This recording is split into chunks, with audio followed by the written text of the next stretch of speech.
Hello, welcome to Take Time Thursday. My name is Janelle Cooper. I'm an educator at the Smithsonian's Anacostia Community Museum. Welcome to today's program.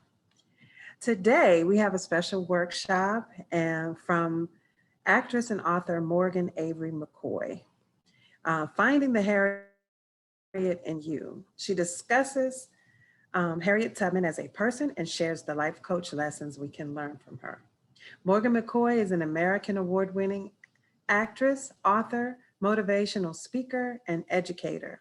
She is the CEO of production company MAM Incorporated, and executive director of her nonprofit Act for Life, ACT for Life, Inc. She can be seen on national TV commercials, films, and most recently, the box office hit Harriet, starring Cynthia Erivo and Janelle Monáe. While not on set, Morgan tours the country speaking and presenting her one woman shows, Evolution of a Black Girl, From the Slave House to the White House, 2015 tour sponsored by the Academy Award winner Louis Gossett Jr. She's Got Issues and Care for Me, The Cry of the Fatherless. Within the shows, Morgan utilizes her unique storytelling ability through comedy and drama to motivate audiences of all ages and backgrounds. Before I bring our speaker on, I wanted to give the rules of engagement. So we will hold all questions until the end of her presentation, and then we'd be happy to take as many as we can given the time frame that we have. Take Time Thursdays with the Anacostia Museum gives participants a chance to take time for wellness, health, and creativity with artists, thought leaders, and performers, wellness practitioners, and others. So we're encouraging you to take a 30-minute break with us each week from 2:30 to 3 and boost your mind, body, and spirit. This program may go over a little, and by maybe 15 minutes. So we hope that you will stay with us. Um, I would like to now bring on, without further ado, Morgan Avery McCoy. Welcome, Morgan. It was a cold winter day, and I was just so tired. I couldn't take it no more. Massive beating on me, touching on me. I knew if he touched me one more time, I was gonna kill him. So I went down to the river. And right before I jumped in, I said, God, if you hear me, if you're real, show me something. And that's when I see him. They called her Black She Moses, Harriet Tubman. She asked me, did I want to go to Freedom Lane? I was scared, but I kept on running with it. It was cold, but I kept on running. Bones was hurting, but I kept on running. Dogs howling, but I kept on running. And finally, when we got to Freedom Lane, I about kissed the ground. I was so happy. Miss Tubman saved my life. She got me in a boarding house and found me a job cleaning, and I work 12-hour days, but at least I get paid. I decide when I go and what I do. And she gave me that too. Then I heard that Miss Tubman was going back down south, that she had another plan to help more people like me. And I said, Miss Tubman, why you gonna go back? If you go back, they could find you. If you go back, they'll hurt you. They might kill you. Why you gonna go? And she looked at me and said, I'm not happy until all my people are free. I got chills in my body because I knew that she was closer to God, closer to God than anybody I'd have ever met. She didn't just want to be free, she wanted everybody to be free. Miss Tubman Ooh, she mowed it all right with me. Good afternoon, everyone. Thank you so much, Janelle, for that introduction. I am Morgan Avery McCoy Harris, and I am so grateful that you are taking time with me this Thursday, Take Time Thursday. So I'm excited about the opportunity to talk about this hero, Harriet Tubman. And I'm honored and grateful that I had the opportunity to be in the film that was done so well to acknowledge her life and all that she did for so many. She emancipated herself, and then she emancipated so many others. And so today we're going to talk about how can we find the hero in you. This particular workshop came about because I was on a panel last year when the movie was first released. I was on a panel for Asala, the Hampton chapter, and someone asked, Morgan, who do you think is the next Harriet Tubman? And I paused and I said, I think that although that might be a noble question, I think one that is a better question for us to ask is to look in the mirror and say, how can I find the Harriet in me? And so that's what we're going to talk about today. Harriet Tubman, of course, is a hero, was a hero, and someone that we look to today as being heroic and sacrificial. But oftentimes when we look at heroes like her, we place them on pedestals. And when you're on a pedestal, it's easy to look up to that person and point upward. But I want to encourage all of us today to step up in addition to look up. And so that's what we're going to do on today. And so I have pulled some things from Harriet Tubman's life that have really encouraged me, that I believe that can encourage you too. This might be information that you know about her already, but we're going to be talking about not just the education component, but the application of how we can apply some principles that she lived by so we can be the heroes of this generation. So we're going to get started. I'm going to share my screen and we will get going. Here we go. But thank you guys so much for allowing me to be with you today.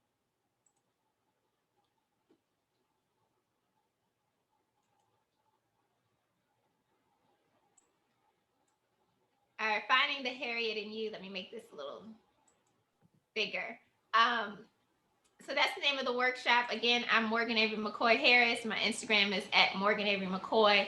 I already did the about me. We're going to be talking about Harriet Tubman education application and how to find the hero in you. So first, one of the steps is don't let it break you, let it build you. As many of you know, Harriet Tubman was hit by a 2-pound metal weight when she was an adolescent. And that caused, of course, serious trauma. She had a traumatic brain injury. It caused epilepsy attacks, that she would pass out at times and have visions and severe headaches. And when you go through some type of physical challenge such as that, a brain injury, and I can speak to it because I have experienced a brain injury back in 2018. And so I know, and it wasn't at the level of her brain injury, but I know how that impacted me.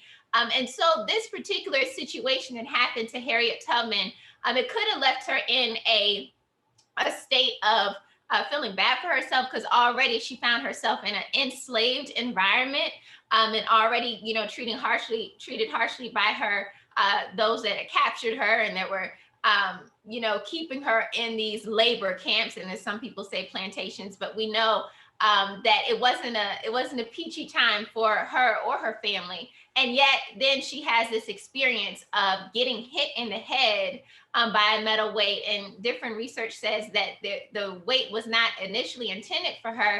It was actually another slave owner who was actually trying to stop another enslaved individual. And some historians say that she jumped in the middle, and so the weight hit her because she was protecting him. And others say she just got kind of caught in a crossfire. But whatever the case may be, that's a major blow to her. And she says that she broke her skull. When she talks about it, her skull was broken from that experience, is how she defined it. But it caused a serious effects on her life. But Harriet Tubman started having visions and dreams that she said were from God after that experience, and that her faith was such a major component and what made her, and what helped her as she emancipated herself, and what drove her to help emancipate others. And so although this moment of time could be seen as something that would tear her down, take her down further. It instead was used to build her. And so I really want to encourage everybody that is watching currently and those that might watch in the future, that there are moments in our lives that we're going to go through something that was meant to stop us, but we decide how we respond. Many times we cannot control what happens to us, but we can control what we do with what happens. And so I encourage us to be like Harriet Tubman in that. Don't let it break you. Instead, we're going to let it build you. And so if you could, this is an interactive workshop. So if you could type in the chat and let's just have a moment of transparency. You know, what is something in your life that could have broken you, but instead you let it build you? If you could share, type in the chat, and Janelle will share one or two of the responses that we get, but I would love to kind of hear your it didn't break me story, but it built me. And it doesn't have to be as severe as a traumatic brain injury such as Harriet Tubman or such as myself. But whatever it was in your life that you experienced, it could have broke you, but instead it built you. So I'm gonna give you a second, type away, please participate in sharing with the group what could have broke you, but instead it built you. And Janelle, just pop on and let me know when we have a response. And as I said, in 2018, I was in a awful car accident. And as an actress, to go through a traumatic brain injury where your memory is challenged, where you have headaches and you can't, I was in a movie at the time and wasn't able to remember even the character's name that I was portraying in the movie. And so everything shut down in my life for a little bit. And I've been touring my shows across the country over 200 times, and I couldn't remember the lines to the shows that I'd done so many times. And so it was really challenging. But I had to decide whether this was going to a moment that defined me and caused my career to end or stop, or whether I was going to allow it to fuel me. And you know the saying, what doesn't kill you makes you stronger. And I do believe that I'm stronger for what I experienced. And I think that all of us can attest to there are moments in our life that could have stopped us, but it pushed us. So do we have anybody that like to type, who typed in there?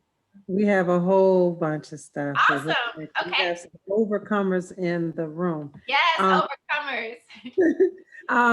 Being a single parent of a diabetic son, he is now a successful young man who is married with 3 healthy sons.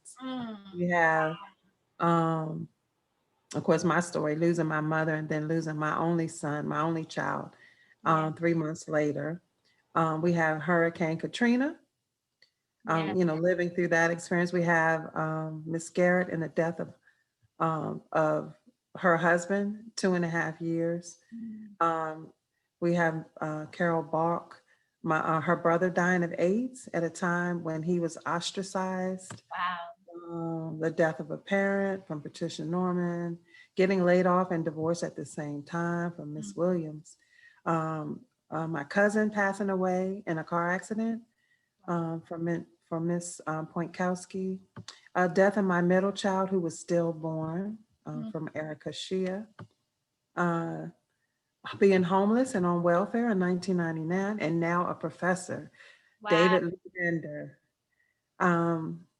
Breaking up with my ex with no family living nearby by Miss Cooper, my namesake. Flooding 6 feet in Hurricane Sandy and being displaced from my home from Kirsten Centrella. Being fired and laid off of a few jobs, but now have the best job ever.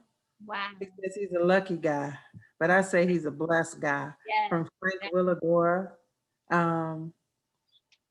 Let's see, had children with chronic illnesses and wanted to quit, so stressed, but came out stronger, as did her children, from Miss Hudak.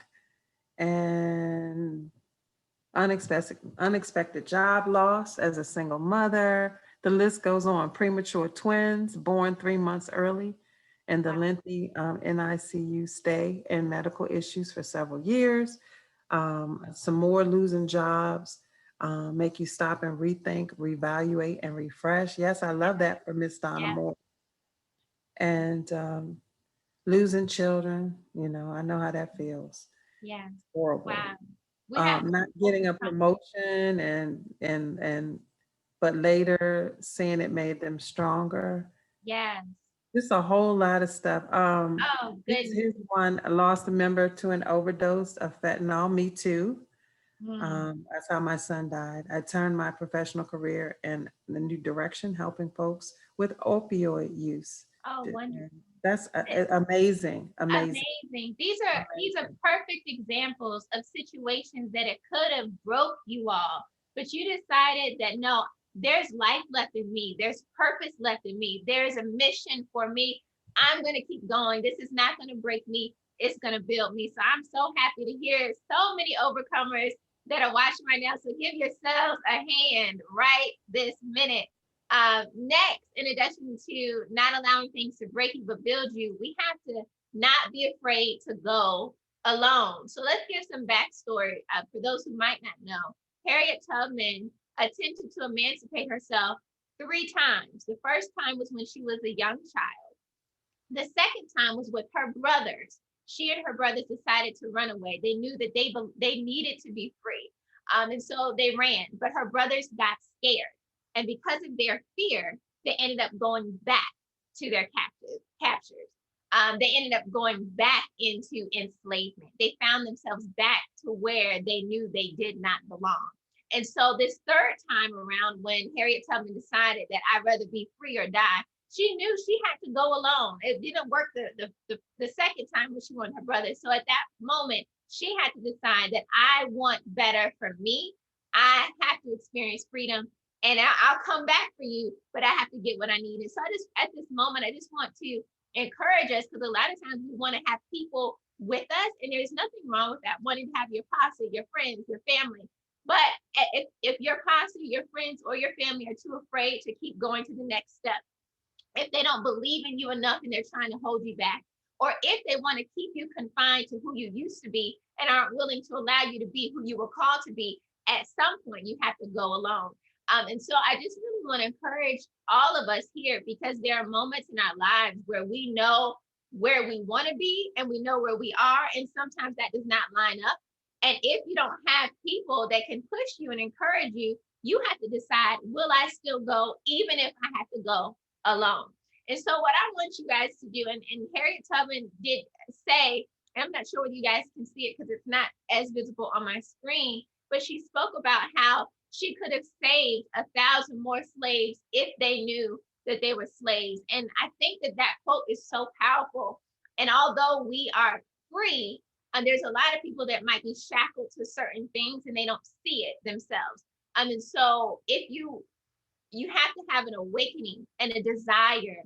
And sometimes people can be comfortable where they are or too afraid to move, but there has to be a desire personally in order to go to the next step. And so Harriet Tubman realized, yes, I emancipated and helped emancipate so many individuals, but I could only help those who wanted to be helped. And I don't know whether you all, well, most of you probably have carried someone, a child or what have you, that was asleep. Dead weight is so different. Carrying a child that is awake is much easier than one that is asleep. That dead weight is a lot harder. And so often we find ourselves trying to pull people with us that are dead weight. They don't even want to go. And so I want to encourage some of you that are listening right now. If it's time for you to go to your next step and you have dead weight that you're trying to pull into your next and they're not trying to go, it's okay to go by yourself. And so I just want to do kind of a temperature check. I want you guys to let me know in the chat if you feel like you're an A, B, or C. So A is going to be, hey, I believe that I am someone that I know I have to go alone.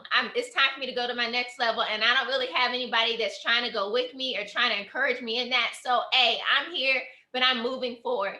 Or are you B? Are you saying at this point, I have 1 or 2 people that are trying to encourage me to go to my next level? It's not a whole crew, but I have some people that are pushing me. Are you in B or are you in C? Well, you have a whole tribe. You have your church family or your actual family, your frat brothers, your college graduate friends, your friends from middle school, high school, whoever it is, your whole family just pushing you.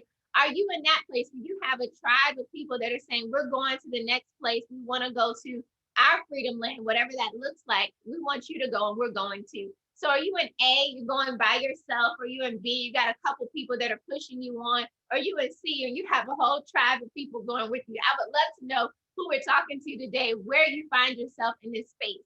So type it in the chat. Are you A, B, or C? Are you A, B, or C? And Janelle, let me know, how many people do we see? More A's, more B's, or is it a mixture of all three?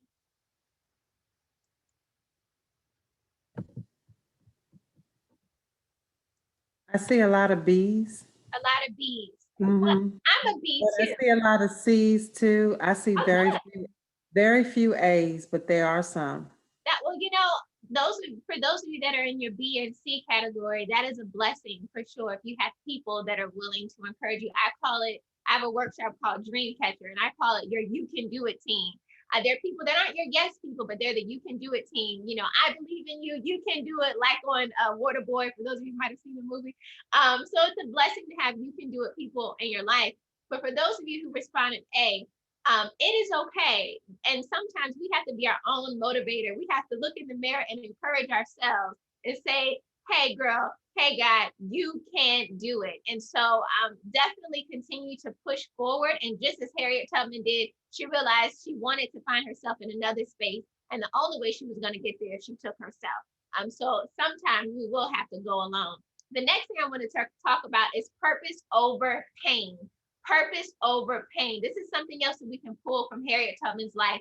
This is Harriet Tubman pictured here with her first husband, John Tubman. Now, I hope all of you have seen the movie. And if you have not seen the movie, I encourage you to see it. Now, for many of you, even prior to seeing the movie, you probably knew about her husband, John. But let's just kind of let's think this through, what Harriet Tubman went through. So she emancipates herself, number one. That must have been a very scary experience, her running in the middle of the night, hoping to experience freedom, knowing that people were after her, knowing that if she get caught, she could be killed, right? So the stakes were high. And so after she I just wanted to say we have a class of fifth graders on. So some of your words, make sure you explain them. I'm so glad you said Shout that. out to Dr. Charles Barnum Elementary School in Groton, Connecticut. Mr. Sebelius class.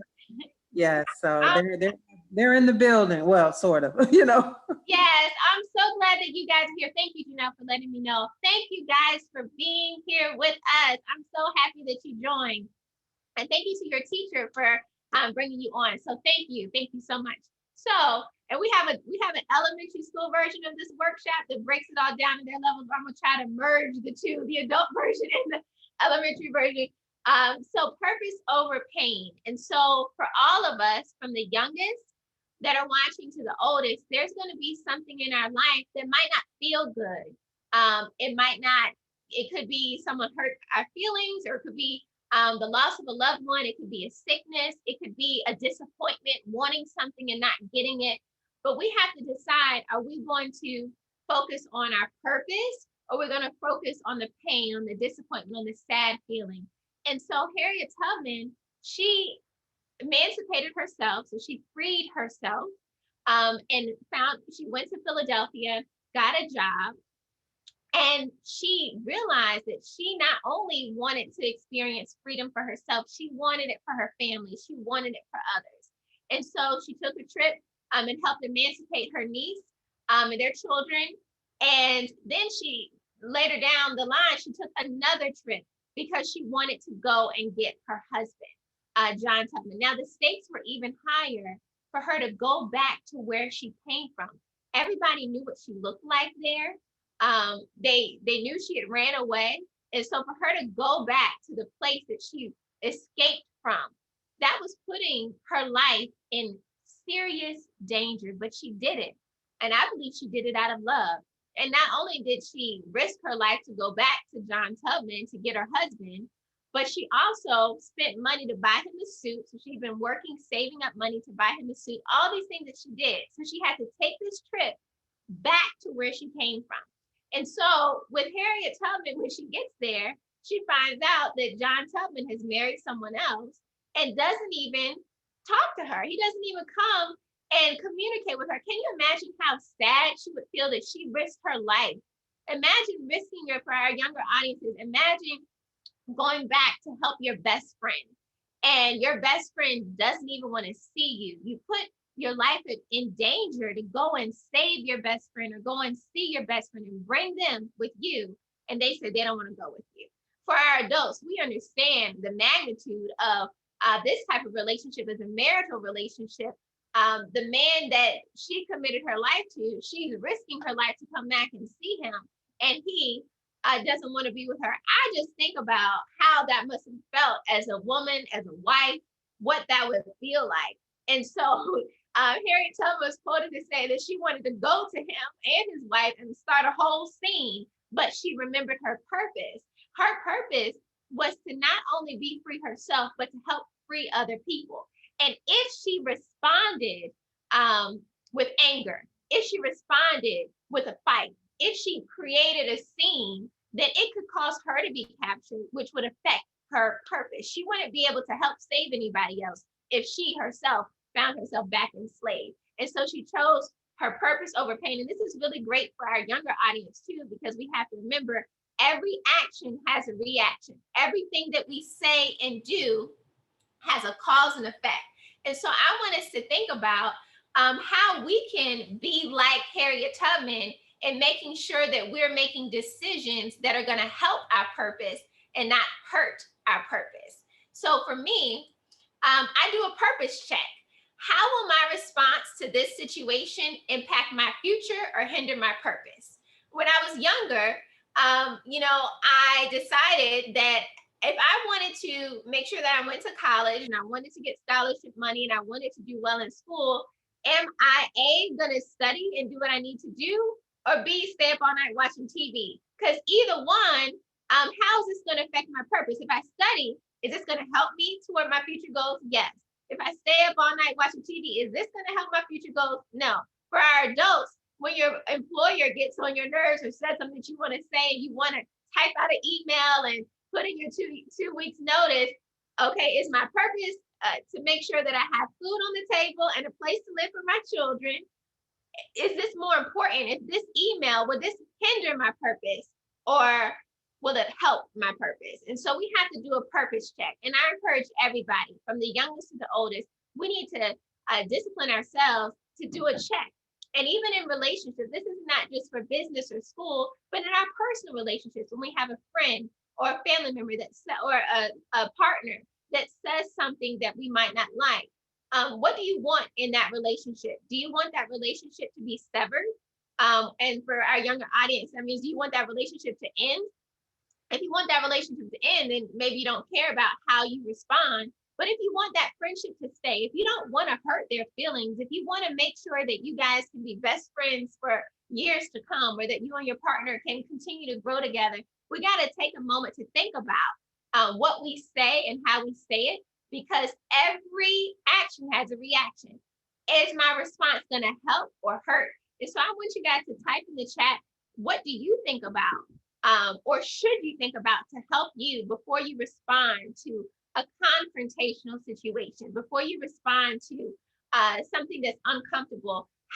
What do you think about? For instance, my husband, he says, especially when everything was going on with the election, there was so many people in his timeline saying different things, and he wanted to post to someone something specifically, and he says, but they're a little crazy, and my first job is to protect you.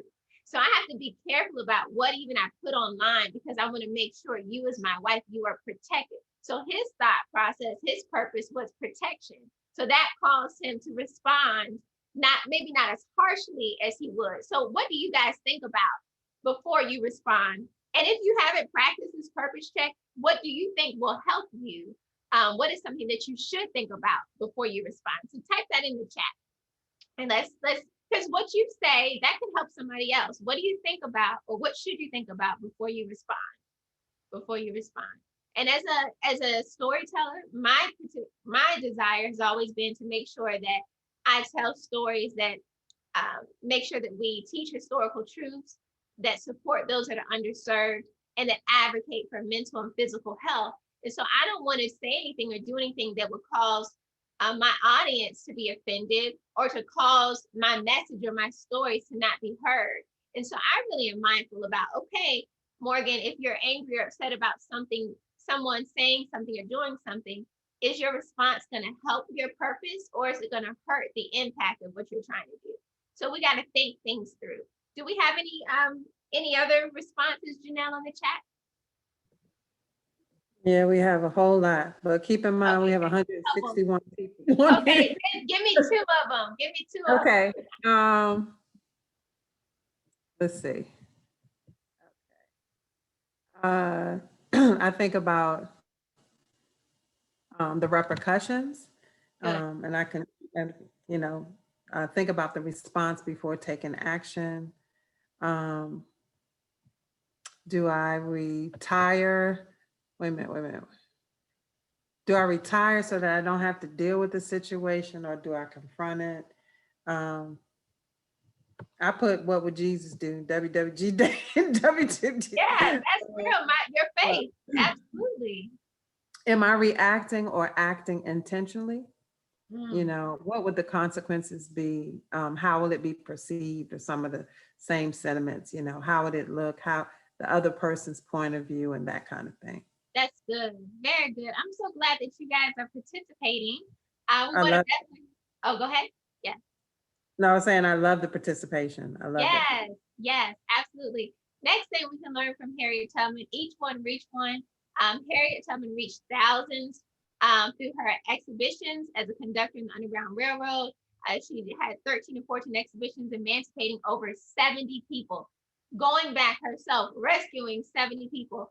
Also, as a soldier in the Union Army, emancipating over 700 people in South Carolina.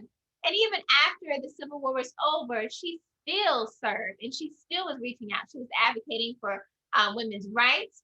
She was advocating for emancipated Africans who found themselves impoverished, right? She was advocating for them, advocating for the elderly as well. So still, she was still supporting and sacrificing to make sure other people were okay. And that cost her something. And you can just kind of type in the chat. I'm going to share some of the things that I think about it cost her, but you can think about, what do you think? What did it cost her to do those 14 exhibitions, to go back down south, to put herself at risk those times, to rescue those people? What did that cost her? What did it cost her to be in the Union Army, even though she never got paid as a soldier, even though she did the work as a soldier? What did that cost her? Advocating for women's rights and helping those that were impoverished, and then herself, when she got older, even finding herself in poverty. What did that cost her? So when I think about the work of Harriet Tubman, I know it cost her money, right? Every time she went back, she had to, when she came back to up north, she would work to save up money to be able to go back down and rescue some more people. So it cost her money, it cost her time. It also cost her security and comfort. I know many of us, we like to be comfortable, but she put herself in uncomfortable situations to help save somebody else. Now, I do want to preface this. At this point in the workshop, people might say, well, obviously we are free. So, well, what does this have to do with me? Who am I going to be able to reach? Or you might think, there's so many problems in the world and there's so many people that need help. This is just overwhelming. I can't do anything about the problems that I see. That is not true. My challenge to you is, each one of you that are watching, our fifth graders too, everybody help one person. Each one reach one, right? Harriet Tubman helped thousands. I'm not saying to necessarily help thousands. I'm saying I challenge you to see what you can do. All right. Who can you help this year, right now, where you are? I'm not saying once this pandemic is over, who can you help? I'm not saying 5 years from now when you retire, who can you help? I'm not saying years from now, kids, when you graduate high school, who you can help. I'm saying right now, who can you help? Can you help a younger brother or sister? Maybe tutor them and help them be able to be a better reader. Could you, as As a retired teacher, can you mentor someone or do some tutoring yourself? As you as a coworker, do you see someone that's a new employee that's struggling and you can kind of give them some advice? What do you have right now what do you have the ability to do right now where you are as a fifth grader, right now where you are as a mother, right now where you are as a worker, right now where you are as a retiree, where you are right now in this moment, there's something that you have that you can offer.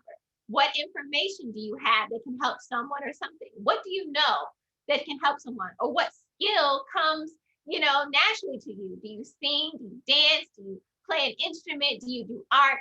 That all of that can help somebody.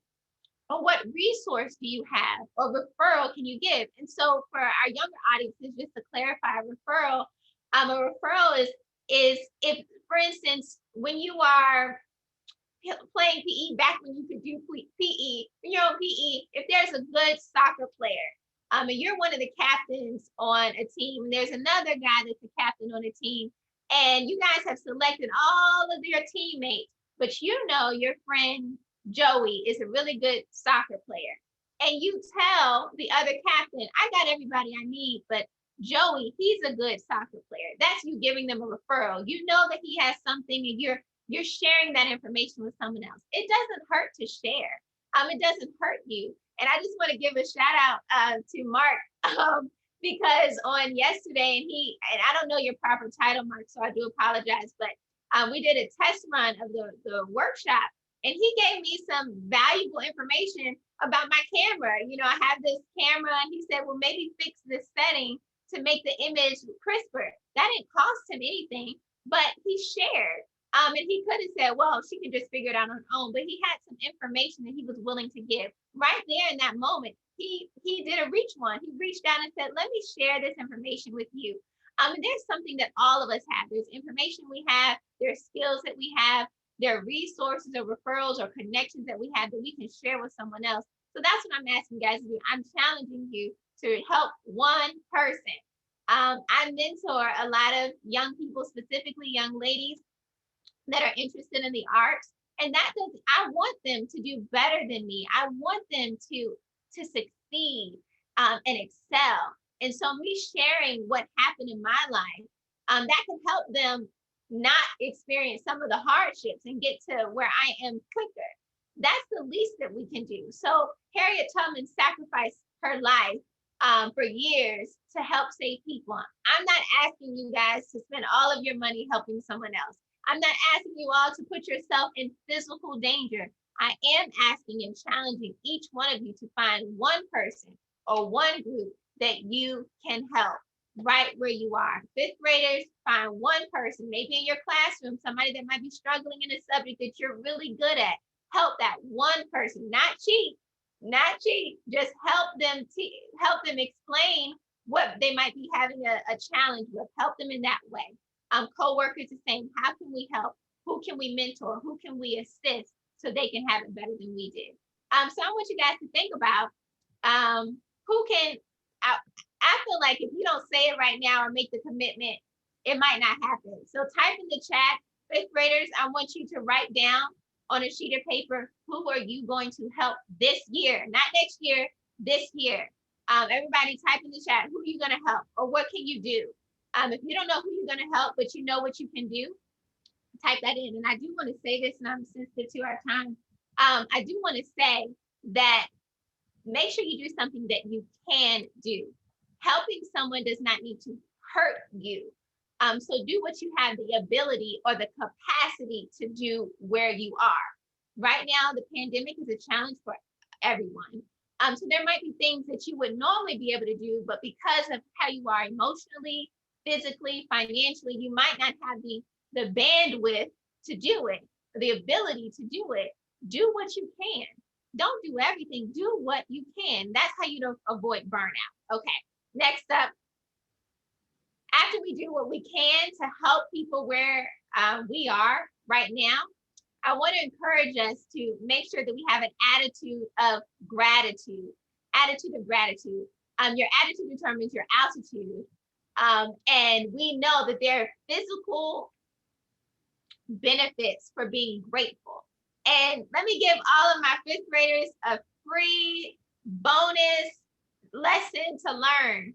If you say thank you genuinely, adults are more likely to be a blessing to you or give you things if you show an attitude of gratitude. Harriet Tubman had an attitude of gratitude. Here's a true story, another true story about Harriet Tubman. There was a couple that allowed her and some of those that were escaping to stay at their home, which was a big thing because this couple could have gotten in trouble for allowing Harriet Tubman and these enslaved individuals to stay at their home. And so to show her appreciation, Harriet Tubman, and during that time, people didn't have a lot of undergarments. And I know our fifth graders are gonna be like, ew, during that time, but this is the truth. They didn't have a lot of undergarments. And so Harriet Tubman made sure everything was clean. And she, knowing that the woman whose home that they stayed didn't have much clothing, she left that for her. And for those that are aware, when you give something to someone, it's to hear a thank you, a sincere thank you, or an act of appreciation that I am thankful for what you did for me, whether it's a card or a text message or some flowers or a piece of chocolate, just something to say, thank you for doing what you did. That goes a long way. And when you have a grateful heart, when you show gratitude, it physically makes you feel better. You have better friendships and relationships, and it helps your mental health. So this is my next challenge for you. We're giving you a lot of challenges. So again, education without application is just information. And I don't want you to just leave here with information. I want you to be able to apply what Harriet Tubman did in her life so we can be the heroes of this generation. So every day, I want you to list out 5 things that you are grateful for. And think of someone right now that you love, who you're grateful for. And after this is over, I want you to call them or text them, or when you get out of class, tell them, I thank you for being a great mom. I want to thank you for being a great boss. I want to thank you for being a great mentor. I want to thank you for being a great teacher. I want you to think of someone that you are grateful for and let them know that you're thankful for them, because that makes them feel good to know that you're grateful, and it makes you feel good too. And then encourage them to tell somebody else who they're grateful for. Last but not least, Harriet Tubman, and there's so many more things about her life, but I definitely respect the time, and I would love to answer any questions with the little bit of time we'll have left. She had a desire to see justice for all, the golden rule, making do unto others as you would have them do unto you. You want to treat people with love and respect, treat people how you would want to be treated. And so Harriet Tubman, she wanted to see justice, not just for herself or just for her family, but for everyone else. And that guided everything she did. And so if we have that same desire that I want to treat people like I want to be treated, and I want things for people that I want for myself, then that will govern how we talk to people, who we are encouraging to be our leaders in jobs and in politics, demanding people to desire to have justice for all. She was a true hero. And I think if we really want to be heroic and we apply these principles of making sure that we want justice for all, making sure that we have an attitude of gratitude, being able to look at those things that were supposed to break us, but instead pushing them to build us. Choosing our purpose over our pain, deciding how we respond. All of these things can help us be the heroes and help save one person. Each one, reach one, save one person. And I think that if we do this, our whole world will be a better place. Harriet Tubman said, every great dream begins with a dreamer. Always remember, you have within you the strength, the patience, and the passion to reach for the stars and to change the world. Everybody on this line, all 167 of you, you have the power to change the world. It starts with you. Don't wait for somebody else to do it. Somebody else in your class, somebody else in your family, somebody else in your job. You do it. Somebody in politics, no, you do it. You start right now where you are. Decide, I can and I will change the world. All right, that's the end of finding. This is the abbreviated Finding Harriet workshop. Would love to connect with you. My social media is at Morgan Avery McCoy.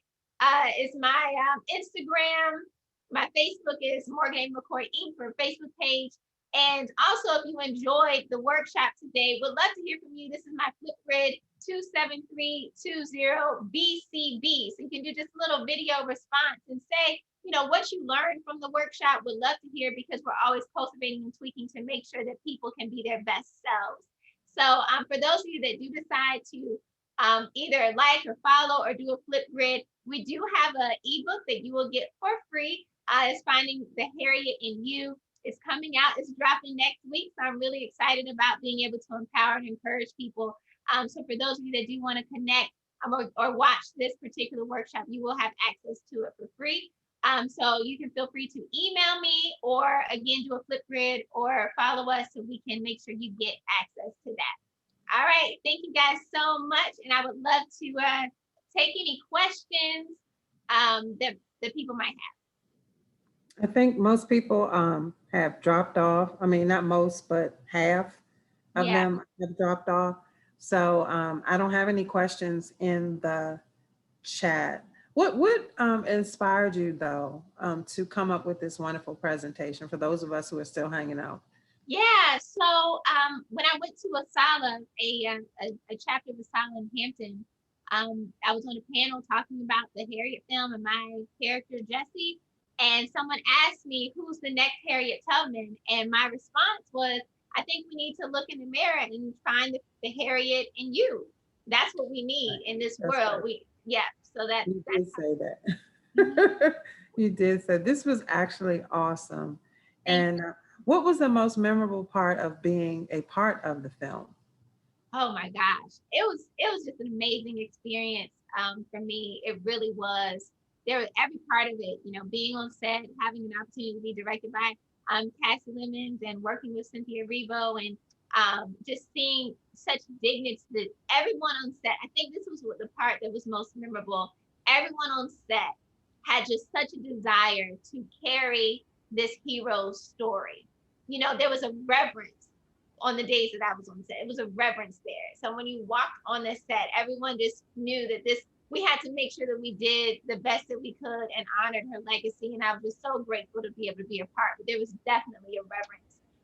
And to see so many Black leads, you know, and not just in cast, but, you know, in the production, because normally when you look at crew, there's not, you don't necessarily see production heads that are African Americans, but they were really intentional about making sure that the crew was very diverse and the leaders were diverse too. So that was really nice to see as well. So we have a question. I actually had a chance over the Christmas holidays to actually view the film. I Yay.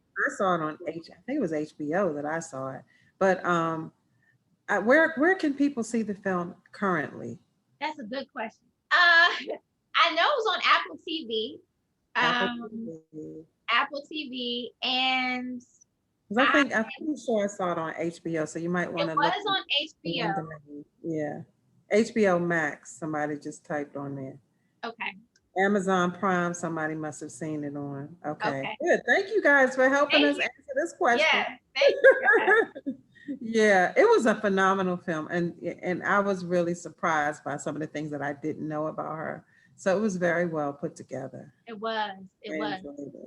Well, yeah. Morgan, you know, listen, this is not the last time I'm going to call on you. For those of you who missed it, she was here before. I don't remember what month, July, maybe? I don't know. I don't remember, but she did a workshop called Finding Your Crown in Corona. Yeah. Now, come on, guys. She's very creative. And if you'd like to see a copy of that, please contact me at cooperjr@si.edu. That's cooperjr@si for Smithsonian Institution.edu for education. It was amazing, just like this one is. So we will bring you back for something else. I'm interested in your from the slave girl from the slave house to the White House. I'm interested in that. Yeah. And this will not be the last time that we will see you. So thanks again Thank for a you. wonderful experience. Thank you so Thank much. you for the class from Connecticut that joined us. Oh, I thank you appreciate it. guys. Awesome. Everyone have a very lovely afternoon. Please take time to fill out the survey that should pop up when we close, or you can fill it out again at the follow-up email. We'll have a link to the survey as well.